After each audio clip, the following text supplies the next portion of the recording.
नेपाल की कोई लड़की, कोई औरत, कोई बहन आगे बढ़े तो उसको आगे बढ़ाइए, जलना नहीं चाहिए। यानी आपका कहने का मतलब है कि अगर सौम्या पोखरेल को मौका मिल गया तो उसे सब कोई बढ़ाने में सपोर्ट करे, ना कि उसका टांग खींचे। जी, हम यही कहना चाहेंगे। जान ही गए होंगे कि लगातार यूट्यूब पे सौम्या पोखरेल ट्रेंड कर रही है। उसके ट्रेंड करने के बाद जस्ट नाउ में एक और वीडियो ट्रेंड कर गया प्रीति पासवान का। दिल से बोलिएगा प्रीति पासवान जी, आप जब से सौम्या पोखरेल को मौका मिला है, आप खुश हैं कि ना खुश हैं? हम तो बहुत खुश है, कैसे कि हम लोग का मधेश, हम लोग का नेपाल का एक बेटी आगे बढ़ रही है तो बढ़ना चाहिए और हम लोग सपोर्ट करना चाहिए, सबको सपोर्ट करना चाहिए, ताकि गाली नहीं देना चाहिए। हमको मालूम है कि हाँ, एक कलाकार आगे बढ़ रहा है, चाहे कोई भी लड़की या फिर हम लोग का महिला देश की आगे बढ़ रही है तो टंगड़ी खींचने वाला बहुत होते हैं। तो हम यही कहेंगे कि अगर हम लोग का मधेशवासी और नेपाल की कोई लड़की, कोई औरत, कोई बहन आगे बढ़ रही है तो उसको आगे बढ़ाइए, जलना नहीं चाहिए। यानी आपका कहने का मतलब है कि अगर सौम्या पोखरेल को मौका मिल गया तो उसे सब कोई बढ़ाने में सपोर्ट करे, ना कि उसका टांग खींचे। जी, हम यही कहना चाहेंगे। तो जो लोग सौम्या पोखरेल का टांग खींच रहे हैं और उनका विरोध कर रहे हैं, उनके लिए क्या कहेंगे? आप उनसे जाकर पूछिए ना, हमसे क्या आप क्या उनके लिए आप क्या कहेंगे? हम उनके लिए काहे हम कुछ बोलेंगे?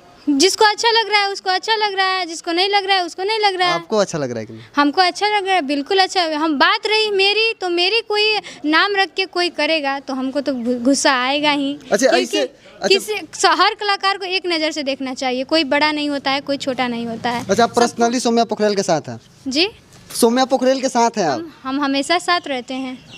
अच्छा, रात लाइव कुछ हुआ, उसके बाद विवाद हुआ। आपके पिताजी ने सौम्या पोखरेल को लाइव आके गाली दे दी आपके लाइव में घुस के। हाँ, हमारे लाइव में घुस के नहीं, लाइव हम आए थे और गाली क्यों दिए? काहे कि स्वयं सौम्या दीदी उस सॉन्ग पे गीत डांस की थी, वीडियो बनाई थी, जो कि का करवे रे निभा यादव, का करवे प्रीति रे। तो हमको बहुत ज़्यादा दुख लगा कि सौम्या दीदी देखिए, एक लड़की होके एक लड़की की फीलिंग नहीं बुझ रही हैं, जो हम लोग को नीचे गिराना चाहती है। वीडियो बना के मतलब क्या दिखाना चाहिए? दीदी बोली कि हम लोग मजाक में डालें, ठीक है, मजाक में किसी का तो इज्जत नहीं ना लेना चाहिए, है कि नहीं? मैं ही कुछ मजाक में बना दूँ उनको उनके वॉइस पे, जो अभी काफ़ी ट्रेंड चल रही है उनकी वॉइस, और मैं बना दूँ और मैं डाल दूँ तो उनको कैसे लगेगा? वो तो मुझे बोलेंगे कि तुमसे ये उम्मीद नहीं थी। वैसे ही मुझसे सौम्या दीदी से उम्मीद नहीं थी वो चीज़ का। फिर हम लोग मिल के बात किए लाइव में। उनके हस्बैंड भी मेरे पापा को बहुत गाली दिया लोग, मुझे भी गाली दिया लोग, हम सब लाइव में सुन रहे थे। पर बात ऐसे हुआ कि हम लोग दोनों मिल के बैठ के लाइव पे सॉल्व कर लिए। उसके बाद हम लोग का कोई विवाद नहीं, क्योंकि हम जान रहे हैं उनके सहारे हम हैं, हमारे सहारे वो हैं, सबके सहारे होते हैं। पर हम चाहते हैं कि दुश्मनी से आगे नहीं बढ़ना चाहिए, रिश्ता बना कर बढ़ना चाहिए। तो हम चाहेंगे कि हम कभी भी दुश्मनी ना करें किसी से, खास के जानते हैं टांग खींचने वाले बहुत होते हैं। बार बार हम यही बोल रहे हैं कि हमको मालूम है बहुत होते हैं।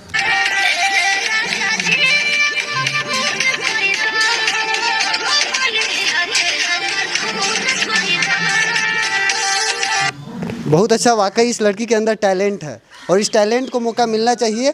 लेकिन कहीं ना कहीं कमी हमारे नेपाल इंडस्ट्रीज में है, क्योंकि सौम्या पोखरेल को मौका नेपाल इंडस्ट्रीज नहीं, भोजपुरी इंडस्ट्रीज ने दिया है। तो इस लड़की को भी नेपाल इंडस्ट्रीज़ को मौका देना चाहिए। और जैसे भोजपुरी इंडस्ट्रीज़ ने इन्हें वादा किया है, तो भोजपुरी इंडस्ट्रीज़ को भी इनको भी मौका देना चाहिए। लेकिन जो सौम्या पोखरेल को मौका मिला है, बहुत ही सराहनीय है कि सौम्या पोखरेल को तो कम से कम मौका मिला।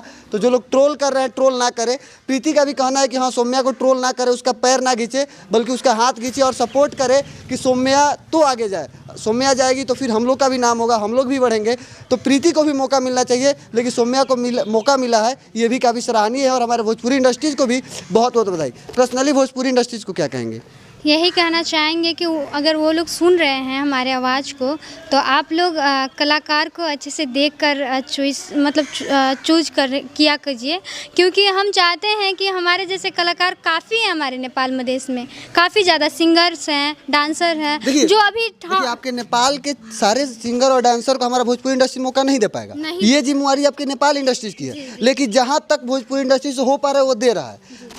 आप उस भोजपुरी इंडस्ट्रीज को क्या कहेंगे जो आपका नेपाल इंडस्ट्रीज नहीं दे पा रहा, वो भोजपुरी इंडस्ट्री दे रहा है? जी। तो हम यही बोलना चाहेंगे कि कलाकार को देखिए, जानिए, सोचिए और उसको सपोर्ट करिए जो जिसके लायक हो। या कि मैंने आपको लग रहा है सौम्या लायक नहीं है? मतलब नहीं, जो मैं कहीं है निगाहें, कहीं है निशाना। निशाना हम कुछ नहीं करना चाहेंगे। हम ये भी बोल रहे हैं कि वो काफ़ी अच्छी एक्टिंग करती है सौम्या दी, और हम उनको कुछ नहीं बोलेंगे, पर जो अच्छे कलाकार हैं उस पर भी ध्यान देना चाहिए। हम ये बोल रहे हैं जहाँ कि हमारे प्रभु जी मदोई हम लोग को बोले हैं, कल फ़ोन किए थे कि हाँ प्रीति तुमको तो मौका ज़रूर मिलेगा। कहीं ना कहीं वहाँ पे हम लोग का बात चल रहा है, प्रीति का बात चल रहा है वहाँ पे कि प्रीति को मौका मिलेगा और ज़रूर मिलेगा। और मुझे पर्सनली भोजपुरी इंडस्ट्रीज को क्या कहेंगे? हम कुछ नहीं कह पाएंगे क्योंकि वो लोग देख नहीं रहे हैं, तो हम क्या बोलना चाहेंगे उन लोगों को? कुछ नहीं। कैसे कि यहाँ पे जो स्टेज पे देख के गए तो कुछ नहीं बोले, तो वहाँ से देख के क्या बोलेंगे, क्या रिस्पॉन्स देंगे? देखना पड़ता है तो वो देखेंगे तब ना जानेंगे कि हाँ क्या है ना है कि नहीं। तो आप जहाँ से भी देख रहे हैं तो प्लीज़ अगर आप हमको सपोर्ट कर रहे हैं तो अच्छा बात है। और हमारे सब टिकटॉक फैमिली भी, हमारे नेपाल के, हमारे मरीज़ के जितना भी है सब सपोर्ट कर रहे हैं, तो वो लोग भी देख रहे हैं। तो प्लीज़ अगर हमारे जनता का वोटिंग से आप लोग खुश हैं, देख रहे हैं प्रीति को जितना आगे लेकर जा रहे हैं, तो आप लोग भी सपोर्ट करें, हम यही बोलेंगे उनको। चलिए बहुत बहुत धन्यवाद जी, नमस्कार। तो बहुत बहुत धन्यवाद। हमारे साथ थी प्रीति आर्या।